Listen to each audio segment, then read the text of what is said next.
Salut les gars, j'espère que vous allez bien. Bienvenue dans cette vidéo. Aujourd'hui, on va parler du spoil complet du chapitre 1048 de One Piece parce qu'on a plein de nouvelles informations. Mais avant ça, je voulais souhaiter un Aïd Moubarak à tous les musulmans de France et du monde qui vont fêter la fin de leur jeûne, la fin du Ramadan. Bonne fête à vous les gars. Profitez bien, mangez à balder avec vos amis, avec votre famille. Profitez de ce jour saint pour partager un petit peu cette épreuve, la fin de cette épreuve en tout cas avec votre proche. Big up à votre spiritualité. Bonne chance les gars, bon appétit et prenez soin de vous et de votre famille. Chapitre 1048 de One Piece qui est sorti, qui va sortir directement la semaine prochaine, hein, comme je vous ai dit. C'était la Golden Week au Japon, on a eu les informations en avance, certains dans les scans, dans les commentaires m'ont dit ouais mais non, mais les spoils vont être mauvais, etc. machin truc. Les spoils sont bons en intégralité. On a pas mal d'informations qui ne nous ont pas été révélées, qui sont hyper importantes, hein. On va voir directement ça durant toute la vidéo. N'hésitez pas, bien sûr, à vous abonner à ma vidéo pour pouvoir, à ma chaîne, pardon, pas à ma vidéo, pour pouvoir un petit peu suivre l'intégralité des contenus que je tente de vous proposer. Je suis aussi sur Twitter, tu peux également me suivre sur Twitter, c'est pas trop mal, je vais mettre le lien directement en commentaire et un message pour que tu puisses un peu me suivre sur Twitter parce que j'ai pas mal d'infos directement avant les vidéos, donc si tu veux être renseigné sur One Piece, t'hésites pas, tu vas là-dessus. J'ai essayé de faire mon intro la plus rapidement possible pour vous parler bien sûr du contenu du chapitre qui va dévoiler quelque chose d'assez intéressant, d'assez oufissime. C'est que Kaido va prendre une nouvelle forme, chose qu'on n'avait peut-être pas anticipé, les informations qu'on n'avait pas directement dans les vidéos précédentes que j'ai fait concernant les premiers spoilers. Il va directement se recouvrir de flammes, plus ou moins avec la fumée qui entourait Onigashima. En fait, il va se recouvrir directement par ça. Il est dit par celui qui a rédigé le spoil que ce n'est pas une forme d'éveil, mais que c'est une transformation de Kaido grâce à son pouvoir lié aux flammes. C'est pas juste esthétique, le dragon ne va pas juste être couvert de flammes, puisqu'il va pouvoir faire fondre tout ce qui le touche, tout ce qui l'entoure, et l'auteur va directement nous le montrer à travers la corne du crâne d'Onigashima. Il n'en reste plus qu'une, puisque Zoro, comme vous le savez, a coupé l'autre.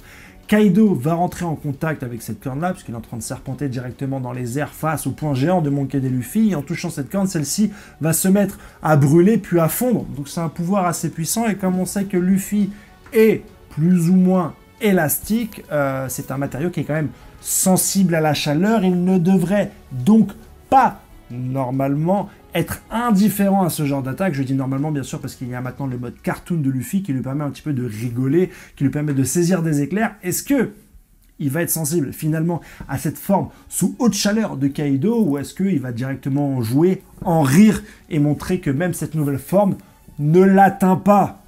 Avant d'avoir directement ces réponses, on va voir la suite dans le château de Nigashima et on va avoir les informations du flashback. Vous avez dit qu'on aurait un flashback directement en début de chapitre. Je vous ai dit qu'on ne savait pas sur quel personnage allait être ce flashback. Alors on s'est dit les Rocks, ce serait pas mal, etc. Bien sûr, ça aurait été cool, même si on savait au fond de nous que ça n'allait pas être ça. Finalement, on va avoir des informations supplémentaires sur ce qui s'est passé il y a 20 piges. Oui, il y a 20 piges, quand Kaido a vaincu Oden Kozuki, il a appris que celui-ci avait un fils, Momonosuke. Alors il se dirige directement vers le château des Oden pour pouvoir se les faire. Il se fait arrêter par les villageois qui disent non, tu vas pas te faire le fils d'Oden, tu t'es déjà fait Oden, malfrat. Il va en tuer pas mal et ce sont une union de plusieurs daimyo, donc ceux qui étaient directement en prison avec Yamato, qui vont tenter de l'arrêter. Et parmi eux, un Shimotsuki très certainement. Quelqu'un qui est dans l'arbre généalogique de Zoro. Je ne sais pas si on va avoir beaucoup plus d'informations là, des images sur son physique qui vont nous montrer une certaine ressemblance entre lui et le second de Monkey D. Luffy, mais en tout cas, ce sont lui et les deux autres daimyo qui vont essayer donc de tenir tête à Kaido pour l'empêcher de tuer Momonosuke. Ils auraient vraiment dû se coordonner, lui et Oden, pour faire leur attaque sur Kaido. Ils auraient peut-être réussi à le tuer, à le battre, à le défaire, mais ils l'ont attaqué séparément pour des raisons qui m'ignorent, des raisons qui m'échappent, je ne sais pas pourquoi. Oden Kozuki a choisi cette stratégie de danser plutôt que réunir toutes les forces samouraï de Wano Kuni pour aller directement se battre avec Kaido. Alors je sais qu'il y avait des otages, je sais que Orochi était derrière ces barrières, et qu'il avait promis à Oden Kozuki, bien sûr, de ne pas toucher aux otages si celui-ci promettait de danser pour pouvoir ainsi les libérer. Tel que l'histoire nous l'est donnée, je veux bien la gober, mais je ne peux pas m'empêcher de penser que ça aurait été quand même un peu plus efficace si Oden Kozuki avait réuni l'intégralité des daimyo, dont Yugo Flori là, et aurait attaqué directement Kaido, puisqu'il n'était pas si loin finalement de lui tenir tête, même si Kaido n'était pas en forme hybride lors de leur combat, donc il n'était pas au summum de cette puissance, ni forme hybride, ni cette forme de dragon avec entouré de feu, ce dragon brûlé. Je me demande à quoi ça va ressembler, ça va être hyper intéressant à partir de jeudi d'avoir directement les images de ce nouveau Kaido, de cette nouvelle forme. J'avais des craintes concernant Kaido, j'avais des craintes concernant le fait que ces seules techniques soient finalement des rameake, des coups de gourdin, ou ces techniques de l'ivrogne, de l'homme sous, hein, Kaido heureux, Kaido triste, Kaido vénère, Kaido va à la plage, Kaido fait ses devoirs, qui m'avait un peu déshypé concernant un petit peu la brutalité de ce personnage. Mais il n'en est rien, et nous avons donc une forme de Kaido. Est-ce que c'est une forme finale de Kaido? Est-ce que c'est une forme finale de son pouvoir, qui montrerait qu'aujourd'hui, Kaido a cette dernière carte pour affronter Monkey D. Luffy, donc qu'on serait vraiment au climax, à l'apogée de ce combat. Personnellement, c'est ce que je crois, et je pense qu'on va directement par là.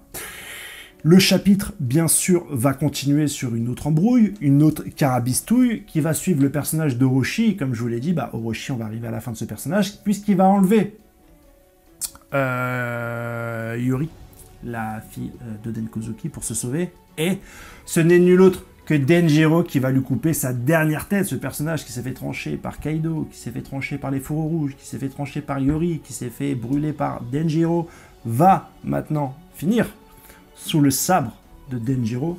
Heureusement que ce personnage aura servi à quelque chose finalement, et lui qui avait payé de longues années de traîtrise à ravaler sa haine pour pouvoir se rapprocher au plus près de son ennemi et lui porter le coup fatal, est enfin récompensé de ses années de torture et d'efforts, et il a coupé la tête d'Orochi.